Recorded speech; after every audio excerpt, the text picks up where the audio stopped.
ನಾನಿಲ್ಲಿ ಒಂದು ದೊಡ್ಡ ಗ್ಲಾಸಲ್ಲಿ 1 ಕಪ್ ಹೆಸರು ಕಾಳು ತಗೊಂಡಿದ್ದೇನೆ. ಇದಕ್ಕೆ ಚಿಕ್ಕ ಗ್ಲಾಸಿಂದ ಬ್ರೌನ್ ರೈಸ್ ತಗೊಂಡಿದ್ದೇನೆ. ನೀವು ವೈಟ್ ರೈಸ್ ಕೂಡ ಯೂಸ್ ಮಾಡ್ಬೋದು. ಇಲ್ಲಿ ಮೇನ್ ಆಗಿ ನಿಮಗೆ 1 ಗ್ಲಾಸ್ ಹೆಸರು ಕಾಳು ತಗೊಂಡ್ರೆ ಅದಕ್ಕೆ 1/4 ಭಾಗದಷ್ಟು ಮಾತ್ರ ಅಕ್ಕಿನ ಯೂಸ್ ಮಾಡಬೇಕು. ಇದನ್ನು ನೀರು ಹಾಕಿ ಚೆನ್ನಾಗಿ 1-2 ಸಲ ವಾಶ್ ಮಾಡಿ ಇದಕ್ಕೆ ನೀರು ಹಾಕಿ 5 ರಿಂದ 6 ಗಂಟೆ ನೆನೆಯಕ್ಕೆ ಬಿಡಬೇಕು. ನೋಡಿ, ನೀಟಾಗಿ ನೆಂದಿದೆ. ಈ ರೀತಿಯಾಗಿ ನೀಟಾಗಿ ನೆನೆಸ್ಕೋಬೇಕು. ಇದನ್ನು ಮಿಕ್ಸಿ ಜಾರಿಗೆ ಹಾಕಿ ಸ್ವಲ್ಪ ಕೊತ್ತಂಬರಿ, ಸ್ವಲ್ಪ ಪುದೀನ,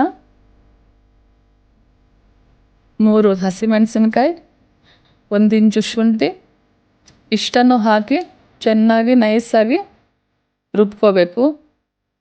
ಇದು ಸ್ವಲ್ಪ ಗಟ್ಟಿಯಾಗಿದೆ, ಹಾಗಾಗಿ ನಾನು ಇದಕ್ಕೆ ಸ್ವಲ್ಪ ನೀರು ಆ್ಯಡ್ ಮಾಡ್ಕೊಳ್ತಾ ಇದ್ದೇನೆ.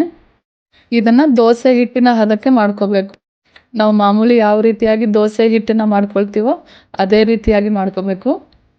ಇದಕ್ಕೆ ಸ್ವಲ್ಪ ಉಪ್ಪು ಹಾಕಿ ಮಿಕ್ಸ್ ಮಾಡ್ಕೊಳ್ಳಿ. ನಂತರ ಕಾದಿರುವ ತವದಲ್ಲಿ ಈ ರೀತಿಯಾಗಿ ನಿಧಾನವಾಗಿ ಬಿಟ್ಟರೆ ಆಯಿತು.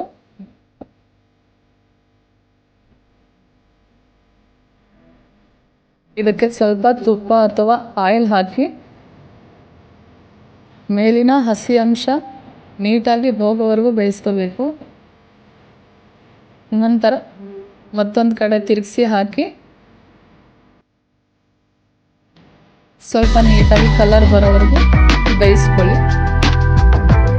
2 ಕಡೆ ನೀಟಾಗಿ ಈ ರೀತಿಯಾಗಿ ಬೇಯಿಸ್ಕೋಬೇಕು. ನೋಡಿ, ನಮ್ಮ ಹೆಸರು ಕಾಳು ದೋಸೆ ರೆಡಿಯಾಗಿದೆ. ನೀವು ಇದೇ ರೀತಿ ಆರೋಗ್ಯಕರ ರುಚಿಕರವಾದ ಹೆಸರು ಕಾಳು ದೋಸೆ ಸುಲಭವಾಗಿ ಮಾಡ್ಕೋಬೋದು. ನಮ್ಮ ವಿಡಿಯೋ ಇಷ್ಟ ಆದರೆ ಲೈಕ್ ಮಾಡಿ.